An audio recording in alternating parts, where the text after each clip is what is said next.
welcome to the first episode of Shark King's Pokemon Emerald Nuzlocke.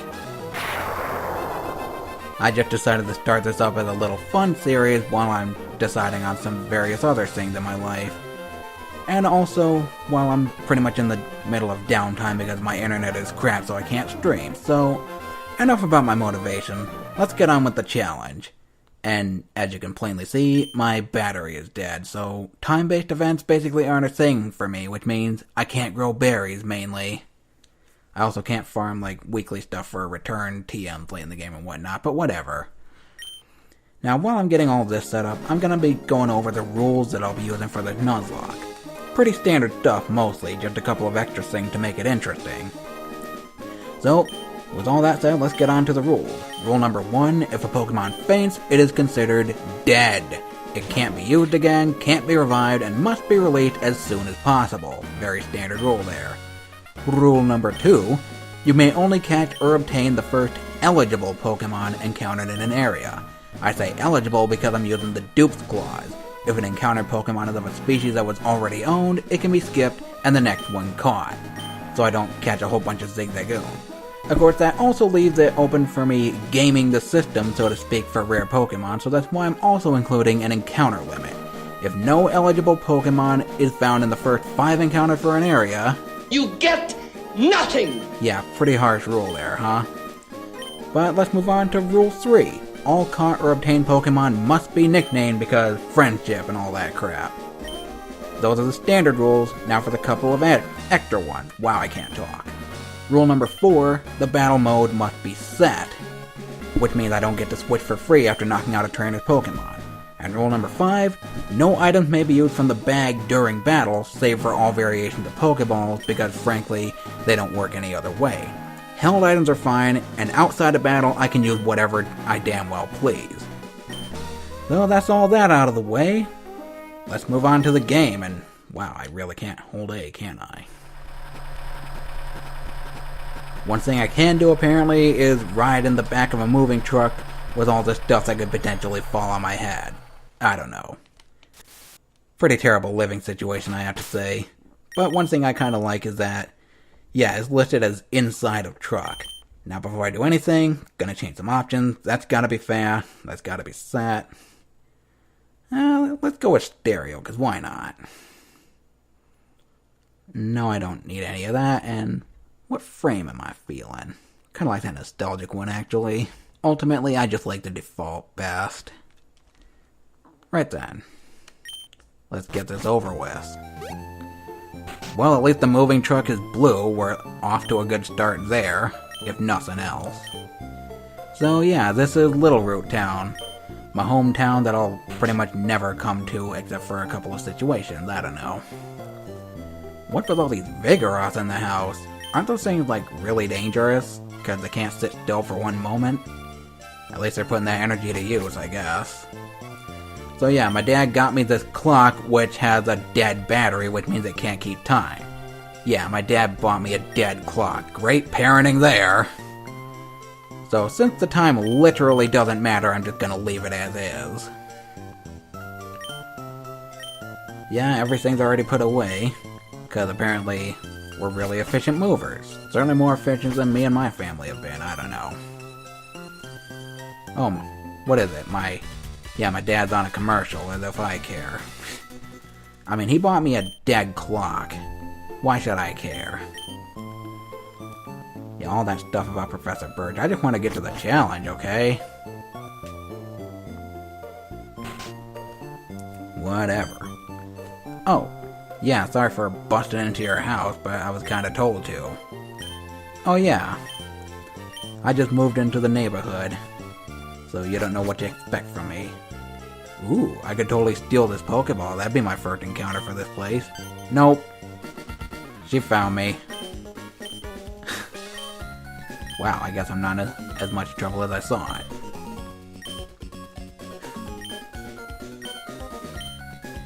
Oh. You forget something? Whatever. I gotta move on and do my own things, too. Yeah, I'm being kind of lackadaisical with this story stuff because I'm really just in this for the challenge. So yeah, there's a little something happening up there, and it involves me getting a Pokemon. So to decide which, I'm gonna have to look at my ID and really use the far right digit to determine which one I get. If it's 1, 2, or 3, I get the grass starter, 4, 5, or 6, fire, 7, 8, or 9, water, 0, I just look at the next digits. So, let's take a look. My ID is 3, so that means I'm getting the grass starter. Okay. That's actually kind of fine. Probably the hardest to use of the 3, but yeah, I think that'll make it interesting. This guy's being chased by a Zigzagoon of all things, which just looks like a kind of badly recolored Poochyena sprite, I don't know. So, I'm going with Trico, because that's what the magic ID number said. And you can't disobey that. A level 2 Zigzagoon. Wow, this guy's really pathetic. So I might as well look at what my Trico's got, because yes, I'm doing this during battle. That's the best possible time to check stuff out. Totally. Bold Nature, ooh, that reduces attack, and that's not going to be fun at first, but I guess the defense boost is kind of nice. You'd think it was, what is it, lonely or something? Whatever. Let's just pound this thing, because this guy can't kick it in the face or whatever. Oh no, as my attack is lowered. What difference will that make? None, evidently. Get out of my face. Get a measly 17 experience for that ordeal. Seriously, you couldn't handle that little thing? Pathetic. Well, at least I get to keep your Pokemon for that, right? Because I'm totally better at using it than you are. You can't even keep it on ya. So now I have to think of a nickname for this thing, and I could go with something obvious like Geico, but I'm really not feeling that. Yeah, I'm not feeling it. So, what name am I feeling? I'll get back to you when I have an idea. After some deliberation, I went with a kinda sorta obvious name, Gex, because I actually played that game when I was a kid. I don't have it anymore, but yeah. I just had no ideas for a name, so might as well name it Gex, and why did I go all caps? Well, whatever. All the names are all caps anyway. So, yeah. Was there anything I kinda missed? Oh yeah, the contest stats, they're totally important. I kinda felt like I missed something when I was checking stuff out, but whatever. Don't know why. Oh yeah, that was the thing I missed. I'm forgetful. Wanted to point out that this thing is technically encountered in Route 101, and I'm kinda going by what the game says, so that means I can't catch anything in Route 101, because I already obtained Gex. So, yeah. Speaking of Route 101, I might as well go up there at my kinda walking speed, because I don't have running shoes yet. Because somehow I need specific shoes to be able to run. Don't ask me how that works. The very last tile I get an encounter, except not really an encounter because I don't have any access to Poké Balls yet. And I don't remember if you can get them in Oldale Town yet, so I'm gonna have to check that out. But until I have access to Poké Balls, nothing counts as an encounter. Not like Route 101 counts anyway, because Gex, but whatever. My speed fell, and I'm still faster than you. Get out of here.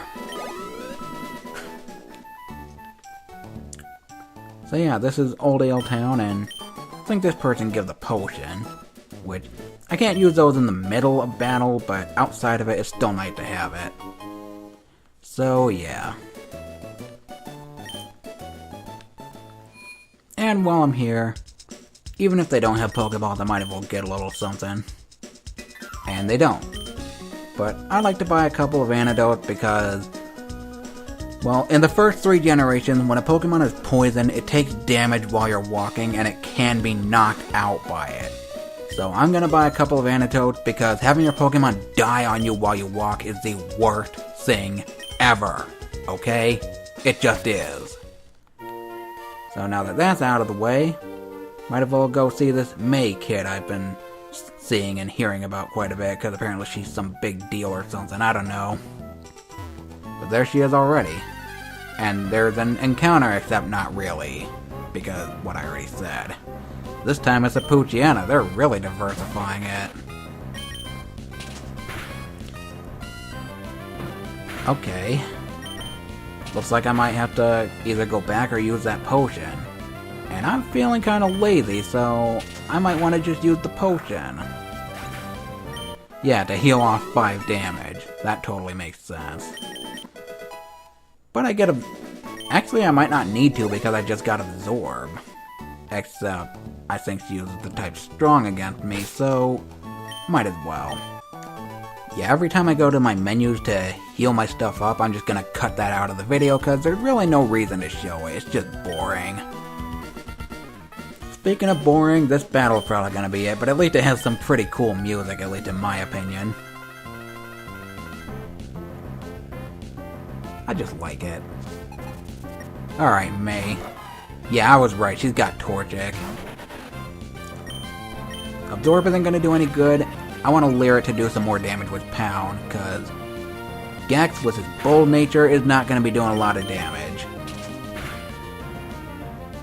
Alright, that's pretty sizable. Oh, whoa. I might still have this, assuming no crits. Of course, now that I said that... Oh, wow, it didn't crit me. Alright, that's fine. Really glad I did that leer, and I get... Grow up, 69. At least it helped me grow up to level 7, right? Yeah, I'm pretty good, and I got like 100 Poké Dollars back from the 200 I spent on antidotes. Just to have that safety net. Well, I guess I'll meet you guys back at the lab.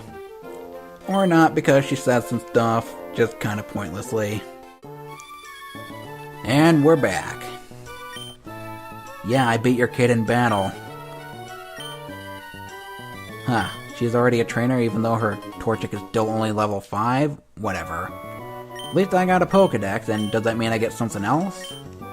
Please let me get something else. Yeah, there we go. Got some Poké Balls, so now I can actually catch some stuff. Certainly looking forward to catching some stuff and struggling to think of names for them. But yeah. Pretty sure there's one last piece of business before I get out of this place for good. Even after just moving in. Yeah.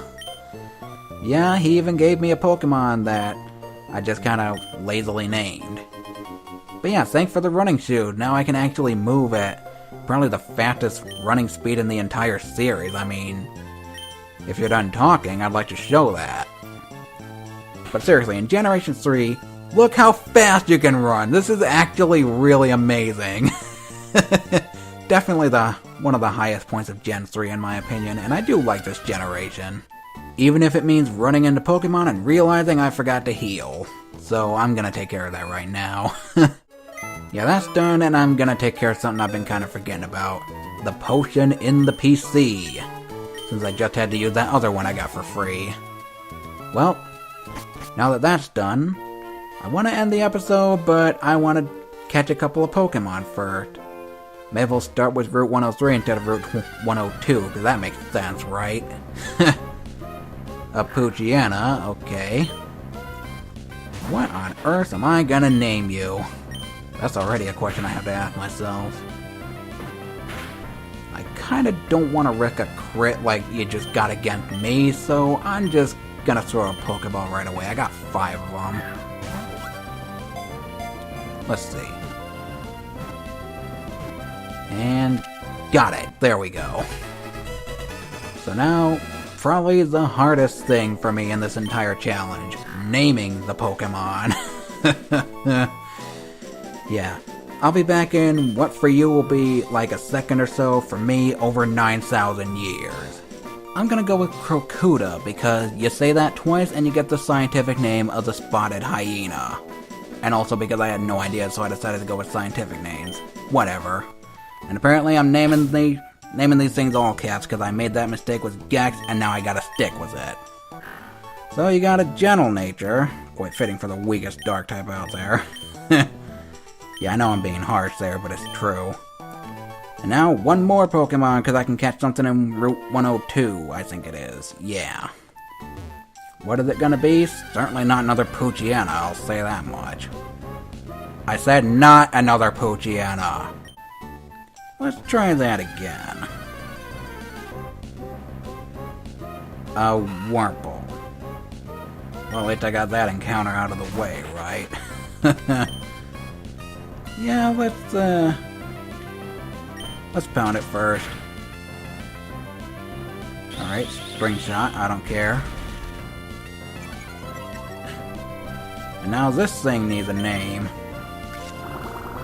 Yeah, I keep thinking about that before I even catch it because, well, I just struggle that much with names. I guess I can go with one more Absorb before I go for the catch. Almost like go for the kill, except I don't want to kill it because it's gonna be my Pokemon. And what's really gonna make this whole naming thing hard is the fact that I don't even know what it's gonna become. I can't exactly see its personality value, so I don't know if it's gonna become a Silcoon or a Cascoon, and there's no way to tell without catching and evolving it. And catching it is gonna be half the challenge. Clearly. So, let's see if this next one works. Please work. And there we go. So now, the dreaded part, the name. See you guys in, again, 1 second for you, over 9,000 years for me, because I can never get tired of that meme. Okay, funny story. When I was going online to think of inspiration for my name, my internet died. So, yeah, I just had to go with something else I could think of. I decided to go with Freedom just because, you know, either way it evolves, it's gonna be free from being a weak little Wurmple. Yeah, this name would work better if it were a Caterpie, but at this point, I'll just take it. Might as well check it out. Not like it really matters, it's a one. Oh wow, you're both gentle. Oh, there's got to be something to this double gentle nature thing. Well, now that that's done, I guess that'll be the end of the first episode of this challenge. Hopefully, the future episodes will go a bit better than this, because I made quite a few mistakes, like the whole all caps thing. So, yeah, see you guys in the next episode of Shark King's Pokemon Emerald Nuzlocke.